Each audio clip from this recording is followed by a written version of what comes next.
I'm Leifeste. And I'm Landon Dowdy, and we're taking you behind the business.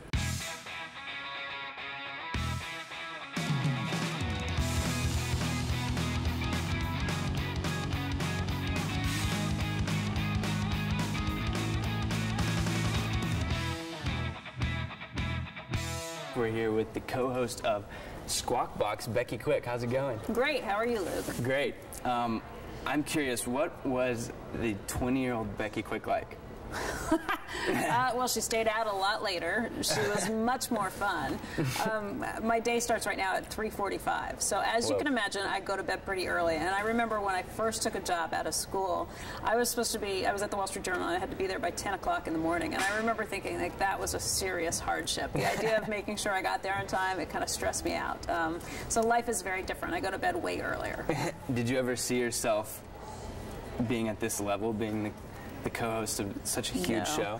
No, I mean, I never saw myself in television, actually. I started out in print as a reporter there, and I thought I would eventually work in Washington. I did a lot of my internships down in Washington, D.C., and so it was kind of a surprise. Life just kind of leads you in different places, and no, I never planned on even doing TV.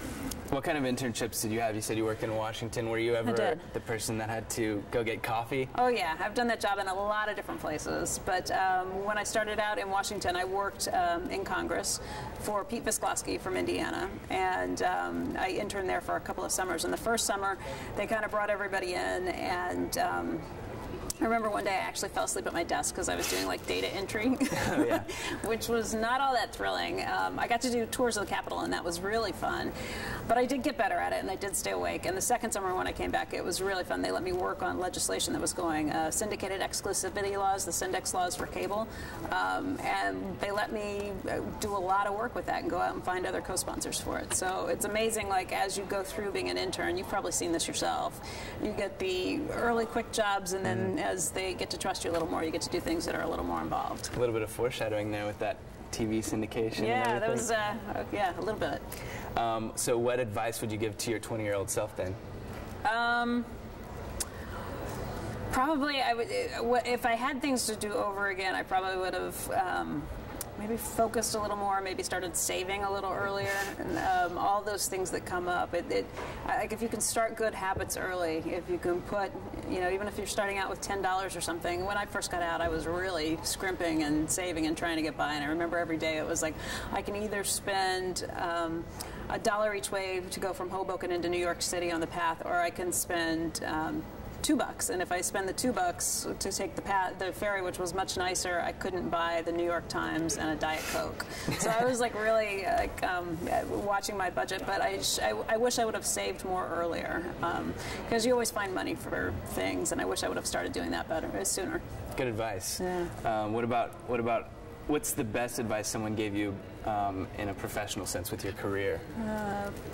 I would say my parents, just the idea of taking every job really seriously. It doesn't matter what it is. It doesn't matter if you're babysitting. It doesn't matter if you are working as a waitress, which I've done, working as a bartender, what I've done. Every job you have, you need to take it really seriously and work really hard and make sure you do the best job at that job that you possibly can. And that's how other jobs come along. That's why people trust you as the business owners or your managers. That's why they give you more responsibility in everything I've ever gotten to do. It's because I did the job I had really well. Definitely. Great advice. Thanks. Okay, time for the lightning round. Uh-oh. Okay, what was the last song Becky Quick listened to on her iPod? I think it was Dave Matthews. Oh, yeah? Yeah, I listened to the whole Crash CD. I think that was the last thing. Nice. Yeah. What about most embarrassing moment on TV?